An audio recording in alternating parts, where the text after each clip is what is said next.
Assalamualaikum warahmatullahi wabarakatuh. Yang saya hormati Bapak dan Ibu dosen pengampu mata kuliah Statistik Pendidikan, Bapak Dr. Andes Subike MKes, dan Ibu Ike Lucy Mailina SPD MPD. Di sini kami akan mempresentasikan terkait dengan materi uji T sampel independen, uji T sampel korelasi, uji ANOVA 1 jalur, dan uji ANOVA 2 jalur. Untuk memenuhi tugas mata kuliah Statistik Pendidikan. Di sini kami dari kelompok 7 yang beranggotakan saya, Fitriani Nur Aisyah dengan NIM akhir 010. Saya Diva Ayu Mutiara Sari dengan NIM akhir 047. Saya Femina Jenny Olivia Dani, NIM 055. Saya Siti Kaminatus Sahro dengan NIM akhir 062. Saya Nurbella Aulia dengan NIM akhir 069.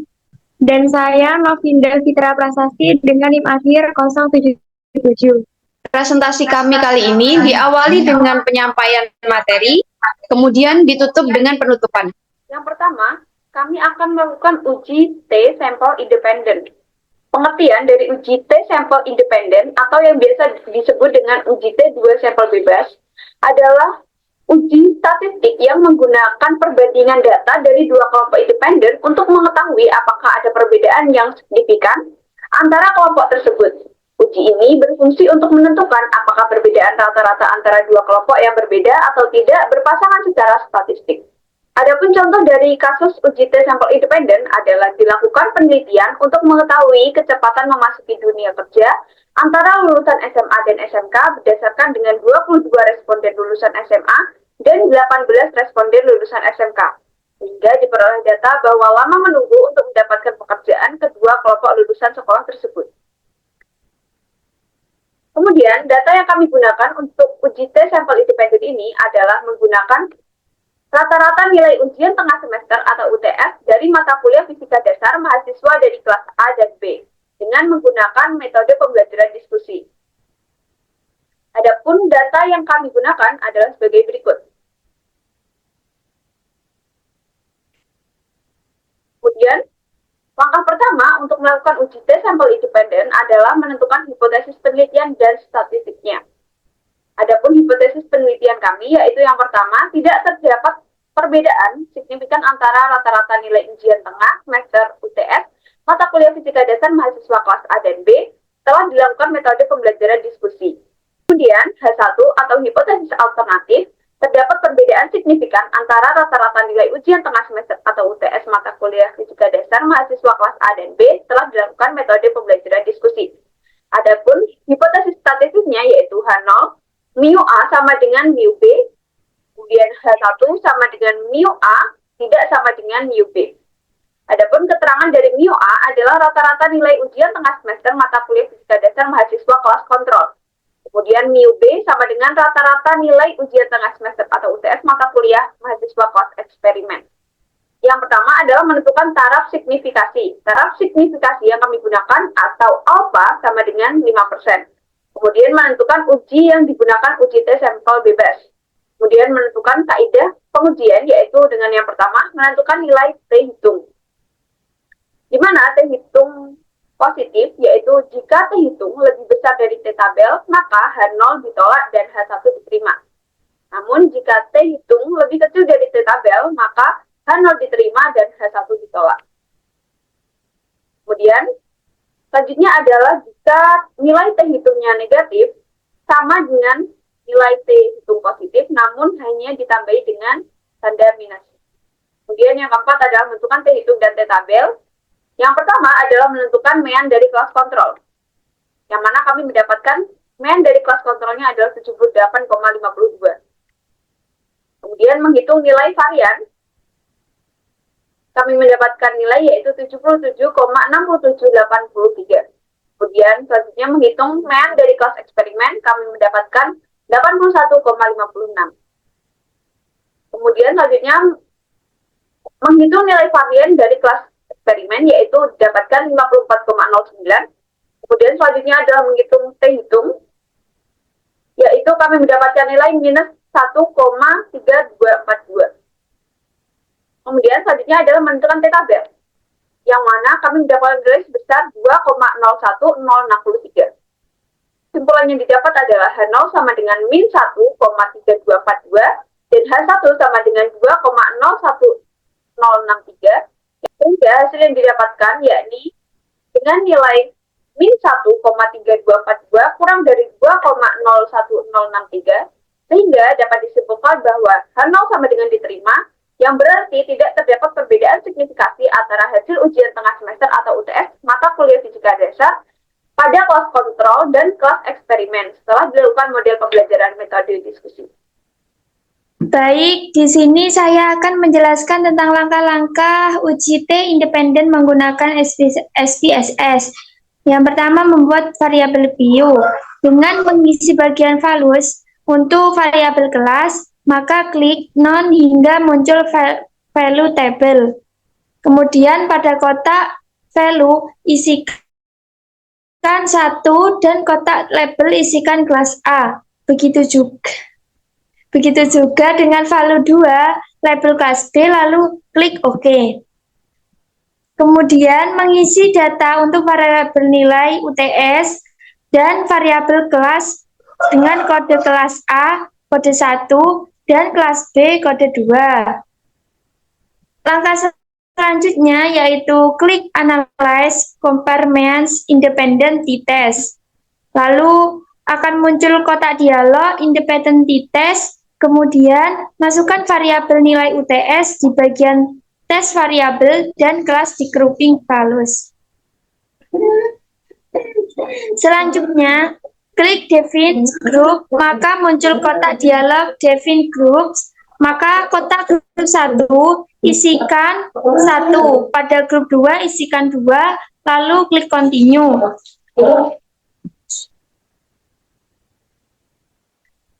Hasil dari perhitungan uji T independen menggunakan SPSS yaitu nilai T hitung sebesar min 1,319 lebih besar dari T-tabel yaitu 2,01063, maka berdasarkan pengambilan keputusan dengan melalui perbandingan tersebut dapat disimpulkan bahwa H0 ditolak dan H1 diterima, yang berarti ada perbedaan rata-rata.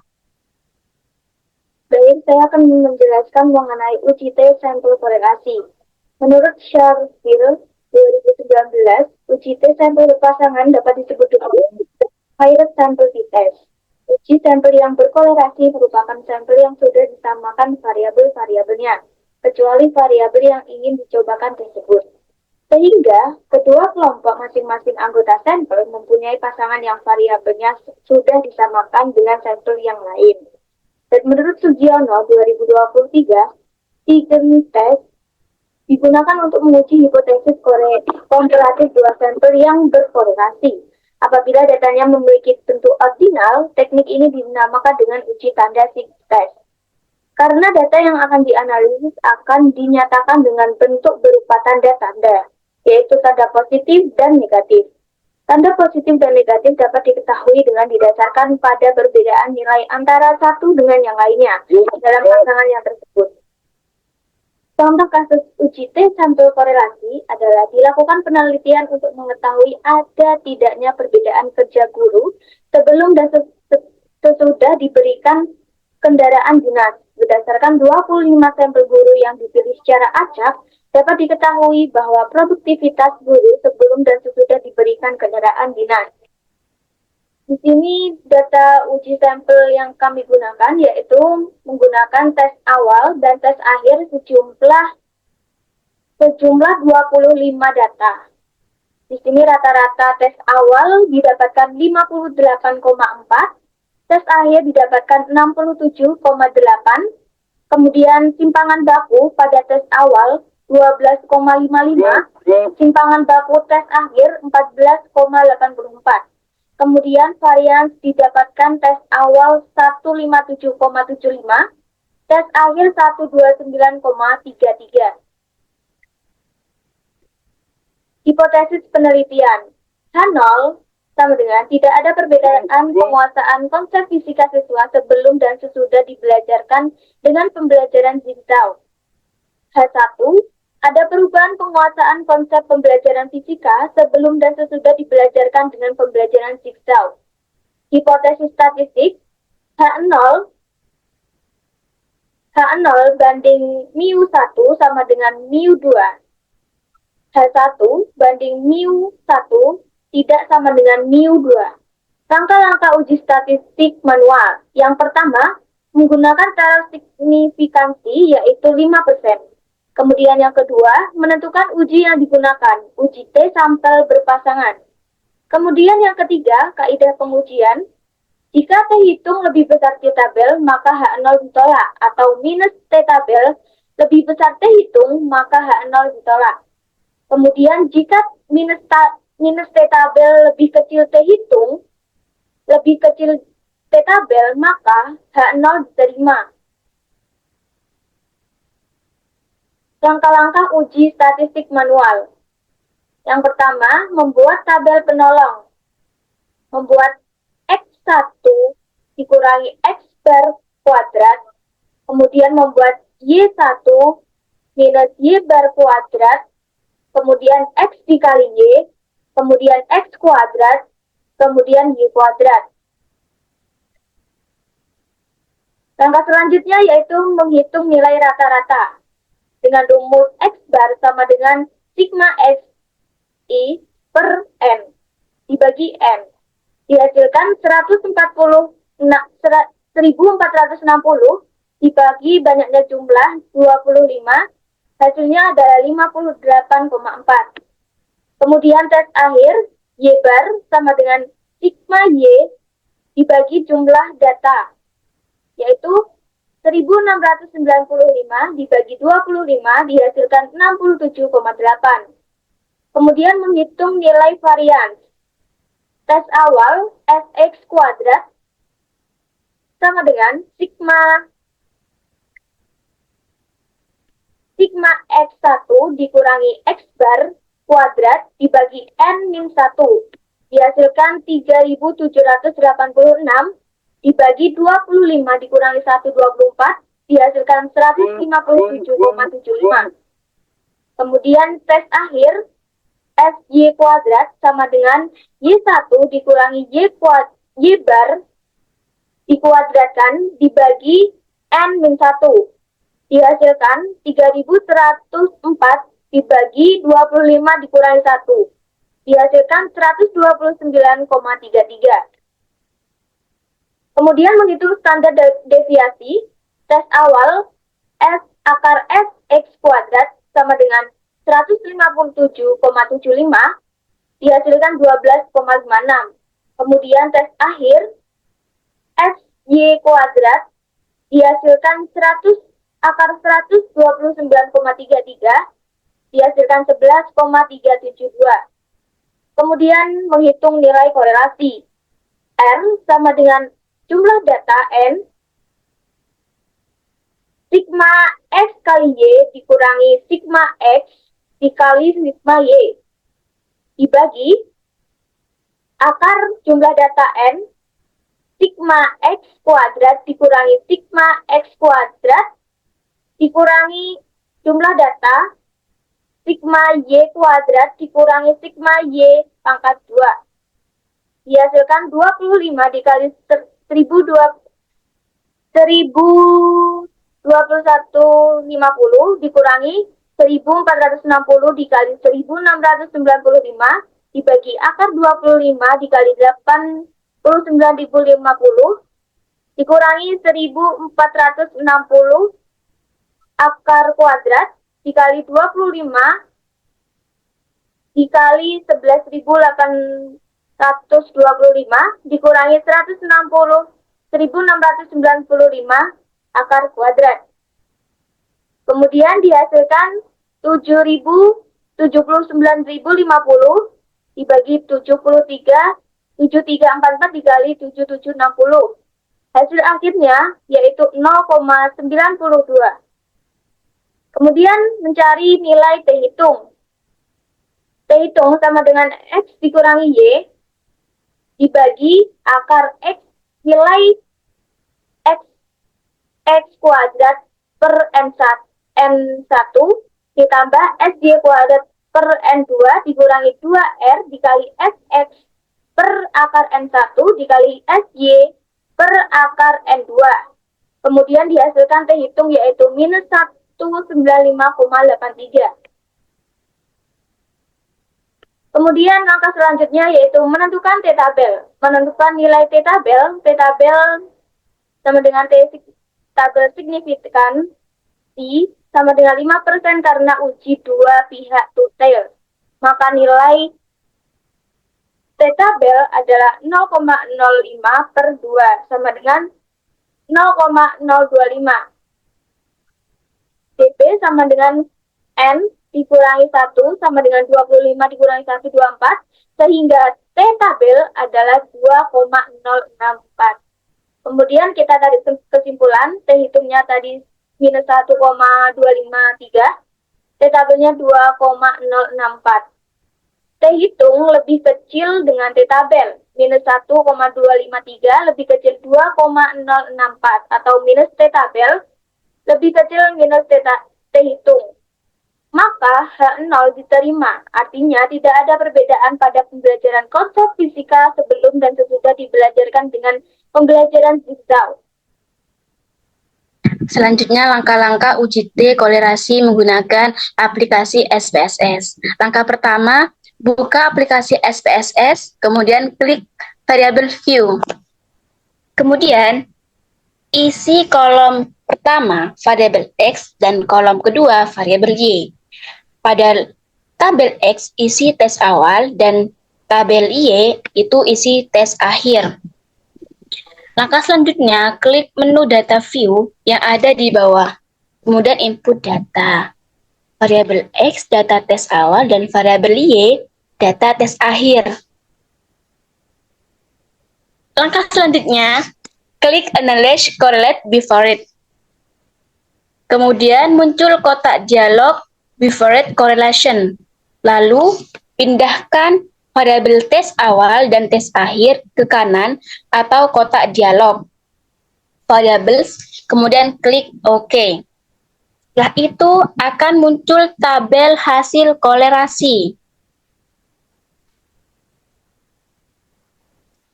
Jadi, berdasarkan output di atas, dapat disimpulkan nilai koefisien korelasi sebesar 0,922 dengan nilai signifikansi sebesar 0,005 karena nilai signifikansi 0,00 kurang dari 0,05 maka dapat dikatakan bahwa ada hubungan antara variabel tes awal dengan tes akhir. Baik, di sini saya akan menjelaskan ANOVA satu jalur atau one way. ANOVA satu jalur atau disebut dengan one way analysis of varian C merupakan jenis uji statistik yang membandingkan varian dalam rata-rata grup dalam sampel dengan mempertimbangkan hanya satu variabel atau faktor independen analisis varian satu jalur atau yang disingkat dengan ANOVA one way adalah sebuah teknik statistik yang digunakan oleh media untuk membandingkan rata-rata dari 3 kelompok atau lebih untuk menentukan apakah terdapat perbedaan signifikan di antaranya. Metode ini sangat berguna untuk berbagai bidang, seperti halnya psikologi, kedokteran, dan ilmu sosial yang mana peneliti seringkali mengetahui efek dari satu variabel independen terhadap variabel dependen.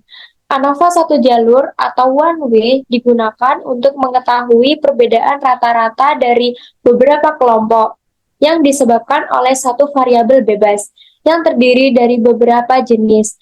Dengan kata lain, ANOVA satu jalur digunakan untuk menguji pengaruh dari satu kelompok variabel bebas terhadap variabel terikat.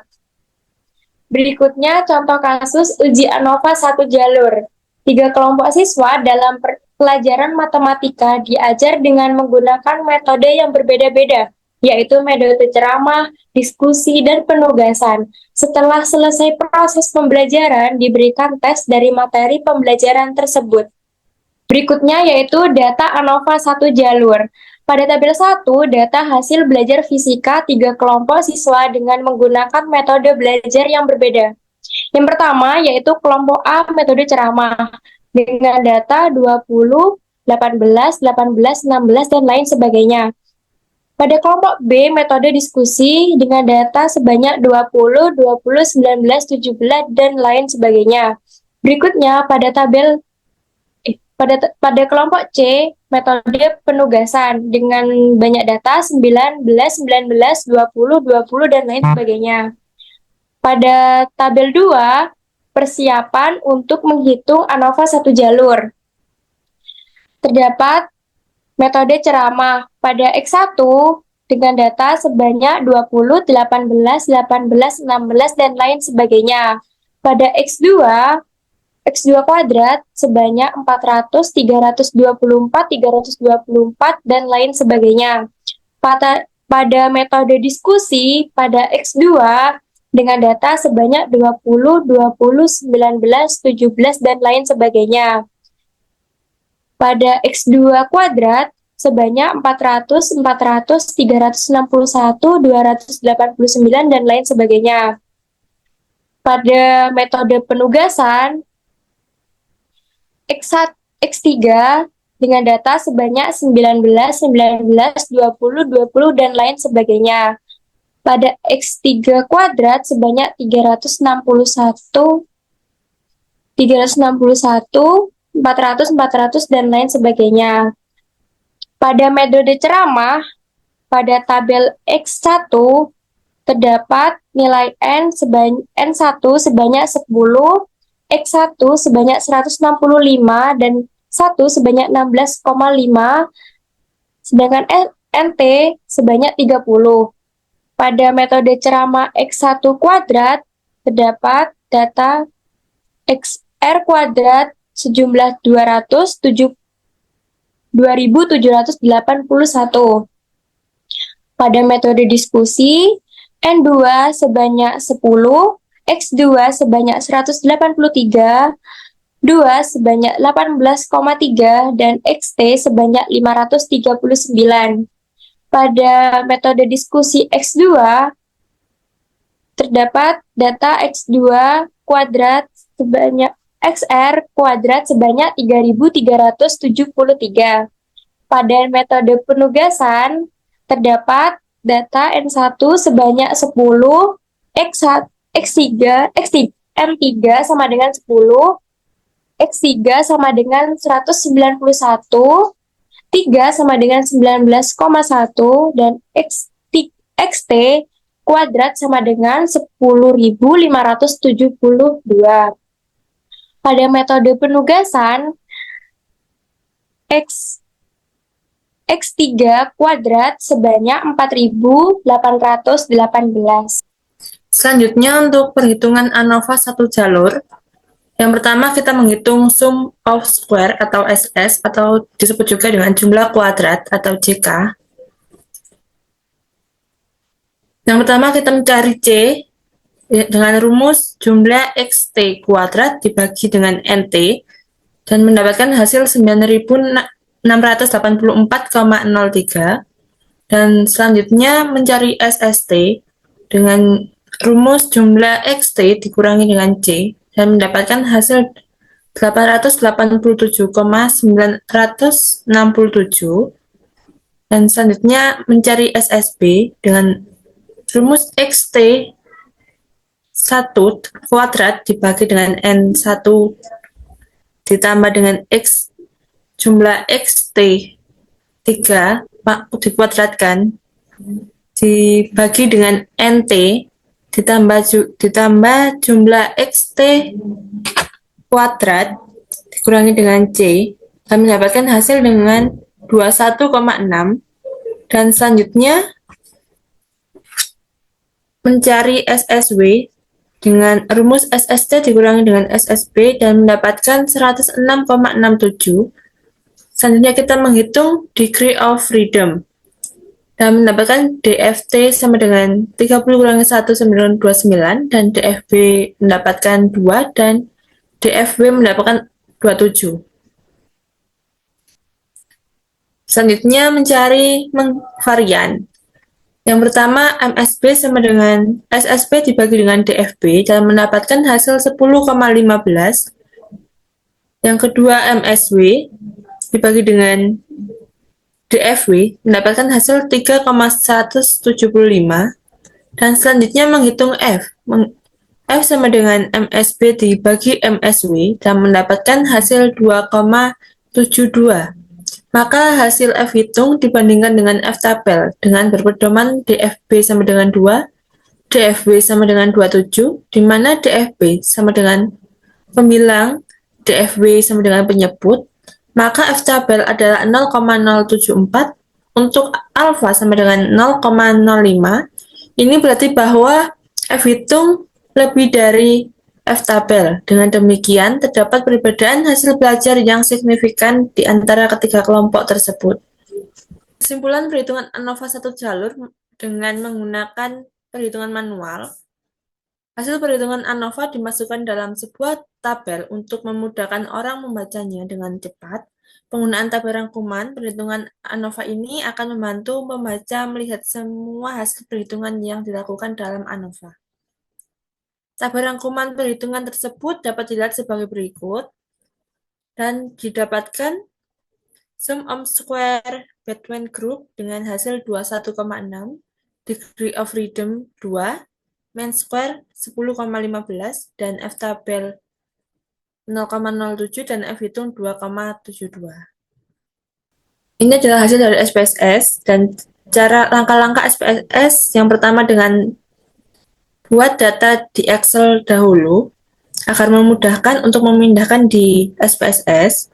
Selanjutnya masuk ke SPSS dan masuk ke bagian variable view dan masuk ke data view, lalu salin data yang di Excel. Selanjutnya pilih analyze dan descriptive statistik, explore, dan pindahkan nilai ke independen dan metode ke faktor. Selanjutnya pilih OK, dan muncul output untuk uji normalitas dan homogenitas. Apabila data tersebut berdistribusi normal dan juga homogen, maka lanjut ke tahap selanjutnya.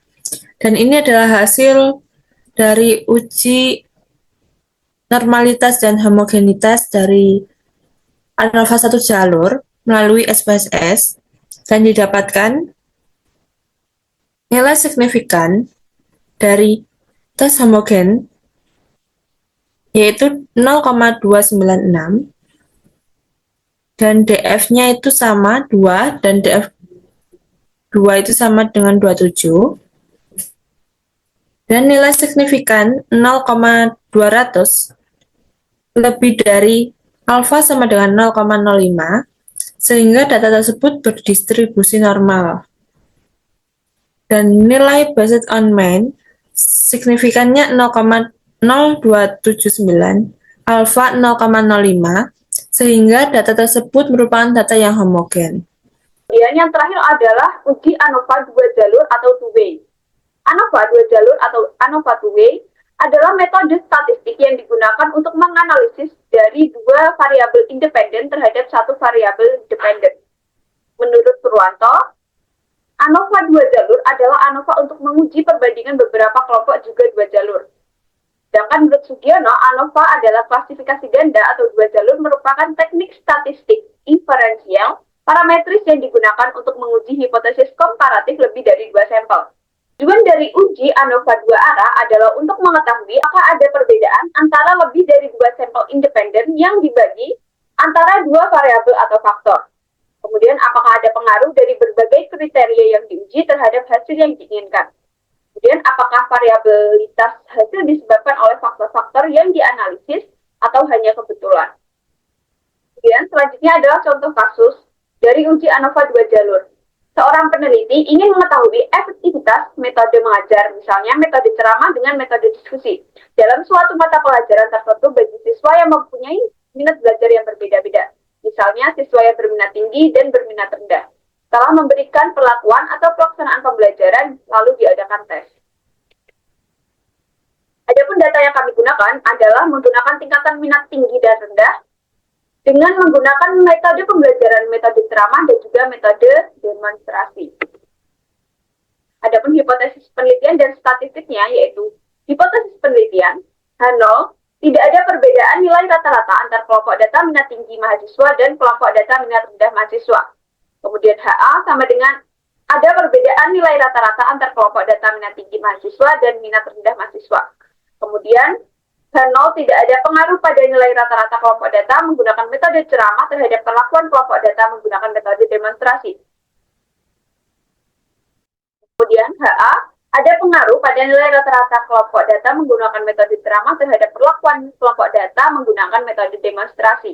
Kemudian H0 tidak ada interaksi antar kelompok data menggunakan metode ceramah dengan kelompok data menggunakan metode demonstrasi. Kemudian hipotesis statistiknya yaitu H0B alpha 1 sama dengan alpha 2 sama dengan 0. H0B sekurang-kurangnya 1 alpha 1 sama dengan alpha 0. H0I beta 1 sama dengan beta 2 sama dengan 0. H0I sekurang-kurangnya 1 beta 1 tidak sama dengan 0. H0 alpha beta BI sama dengan 0. HA alpha beta BI tidak sama dengan 0. Dan selanjutnya adalah menentukan kaidah pengujiannya seperti yang tertera. Kemudian langkah-langkah dari uji statistik manual yaitu yang pertama menentukan taraf signifikasinya yaitu alpha sama dengan 0,05 atau 5%. Kemudian selanjutnya adalah membuat tabel pembantu seperti pada gambar. Yang pertama adalah menghitung jumlah kuadrat total atau JKT yaitu kami mendapatkan 315.736,55. Kemudian menghitung jumlah kuadrat antar kelompok A atau JKA, kami mendapatkan nilai 110,45. Kemudian menghitung jumlah kuadrat antar kelompok B atau JKB, kami mendapatkan nilai 48,05. Selanjutnya adalah menghitung jumlah kuadrat antar kelompok A dan B atau JKAB, kami mendapatkan nilai sebesar 0,05. Kemudian menghitung kuadrat dalam residu antar kelompok, kami mendapatkan nilai JKD sama dengan 315,578. Kemudian mencari derajat kebebasan atau DKD residu, kami mendapatkan nilai 16. Selanjutnya adalah menghitung kuadrat rata antar kelompok, yaitu KRA, KRB, KRAB, dan KR0 dengan rumus sebagai berikut. Sehingga nilai dari KRA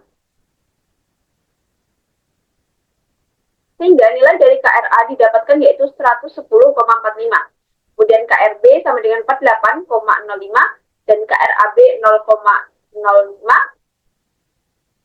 Kemudian KRD sama dengan 19723,625. Kemudian menghitung nilai F hitung dengan rumus sebagai kemudian menghitung nilai F hitung dengan rumus seperti di gambar.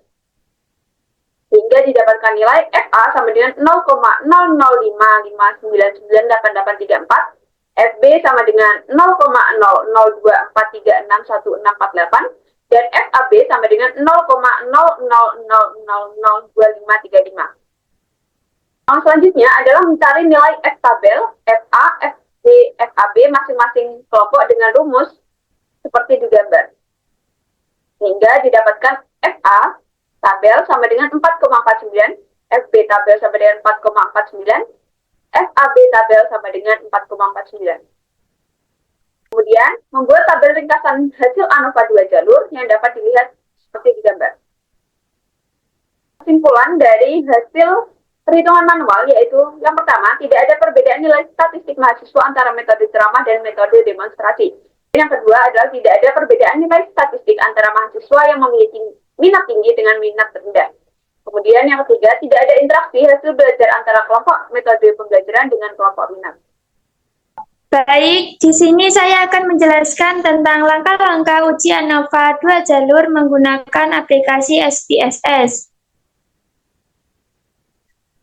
Buka aplikasi SPSS, masuk pada variabel view. Lalu, masukkan variabel minat, kemudian klik values. Values 1 minat tinggi dan values 2 minat rendah, dan mengubah measure menjadi nominal. Kemudian pada variabel metode klik values 1, isi values 1 metode ceramah dan values 2 metode diskusi. Tambahkan variabel terikat yaitu nilai rata-rata dan mengubah measure menjadi scale. Selanjutnya, klik data view, masukkan kode minat tinggi 1 dan metode ceramah 2. Kemudian, masukkan minat rendah kode 2 dan metode ceramah kode 1. Kemudian, klik Analyze General Linear Model Unviret. Selanjutnya, masuk ke kode bagian Dependent Variables, minat, dan kode di bagian Fixed Factor. Klik model, maka akan muncul univariant, klik dual terms, kemudian klik minat, dan metode pindah ke model, dan klik shift minat dan model ke kanan, lalu klik continue. Lalu klik OK, maka hasil outputnya seperti itu. Dapat ditarik kesimpulan yaitu tidak ada perbedaan nilai statistik mahasiswa antara metode ceramah dan metode demonstrasi. Tidak ada perbedaan nilai statistik antara mahasiswa yang memiliki minat tinggi dengan minat rendah. Tidak ada interaksi hasil belajar antara kelompok metode pembelajaran dengan kelompok minat. Kurang lebihnya mohon maaf. Sekian dari presentasi kami hari ini. Wassalamualaikum warahmatullahi wabarakatuh.